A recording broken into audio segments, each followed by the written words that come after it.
नमस्कार फ्रेंड्स, मी doctor Sayali Bajad. Welcome to my YouTube channel. उन्हाळा सुरू झाला आहे, मुलांना सुट्ट्यासुद्धा लागल्या आहेत. पण मुलांचं जेवणाचं रुटीन फार बदललं आहे. मुलं जेवतच नाही आहेत.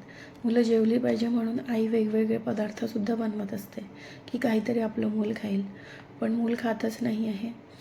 तर हा हट्ट नाही आहे, हे शारीरिक बदलामुळे पण होऊ शकतं. उन्हाळ्यात अनेकदा मुलांची भूक मंदावते. तर भूक मंदावण्याची कारणे काय आहेत? तर शरीराचं तापमान वाढतं, पचनक्रिया मंदावते, डिहायड्रेशनमुळे भूक लागत नाही, मुलं सतत खेळतात आणि उन्हामुळे थकतात, त्यामुळे सुद्धा मुलांना जेवायची इच्छा होत नाही. जंक फूड आणि थंड पदार्थामुळे भूक मंदावते. पालकांनी काय करावं? पालकांनी अजिबात त्याच वेळी तू एवढंच खा, एवढं फिनिश कर, हे अशी जबरदस्ती त्यांच्यावर करू नये.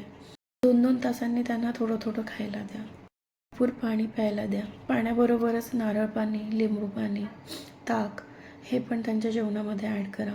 पचायला हलका असा आहार त्यांना द्या. खिचडी, दही भात, फळं, सूप ह्यासारखे पदार्थ त्यांना द्या. जंक फूड टाळा आणि आईस्क्रीम तर अजिबात देऊ नका बाहेरचं. मी लास्ट व्हिडिओमध्ये तुम्हाला सांगितलं आहे की आईस्क्रीम म्हणजे दुसरं तिसरं काही नसून पाम ऑइल, तर ते अजिबात त्यांना देऊ नका. मुलांचं वजन कमी होत असेल, थकवा खूप जाणवत असेल, अशक्तपणा असेल, ताप येत असेल, जुलाब लागत असतील, सुस्ती येत असेल, तर त्वरित जवळच्या डॉक्टरला व्हिजिट करा. Follow me for simple health tips.